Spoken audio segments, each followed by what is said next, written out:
Nyingine, angalia maeneo unayozaa matunda zaidi au unaoleta matokeo zaidi. Angalia maeneo unayozaa matunda zaidi au unaoleta matokeo zaidi. Na pia leo katika utajiri, naamini utajiri upo kwenye biashara. Biashara ndo ambayo utajiri unapatikana kwa wingi. Sasa ipo hivi, lazima kwenye sekta, hata kama wewe ni mfanyabiashara ambao unanifuatilia kwenye TV, usiwe na kitengo kimoja cha kazi. Mimi ni mtumishi wa Mungu, ni pastor, nahubiri Injili. Lakini kutoka hapo mimi pia ninaimba, ni mwimbaji. Lakini kutoka hapo mimi pia naandaa taarifa za media, za vipindi hivi vya kuhubiri Injili mtandao. Na pia kutoka hapo na program mbalimbali.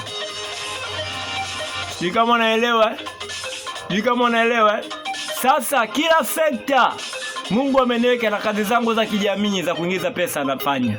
Kwa hiyo katika kitengo, usiwe na kitengo kimoja. Lazima uelewe katika haya maisha, ukitegemea kitengo kimoja tu kikuingizie pesa inakuwa ni vigumu, utapata shida sana. Lazima leo tujue kuwa unafanya biashara, aidha unauza maandazi. Usikae tu kwenye kuuza maandazi, lazima uwe na sehemu nyingine. Leo nafanya biashara huku, nina biashara kuuza maandazi, huku nina shamba na shamba ambao navuna maparachichi, maembe, mpunga, huku shamba, unajua kwa huku shamba kupitia mazao pia yananiingizia hela.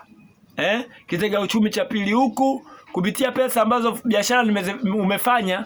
Huku una nyumba umepangisha watu. Kwa hiyo kila sekta hapo inakuingizia pesa. Usilizike na sekta moja.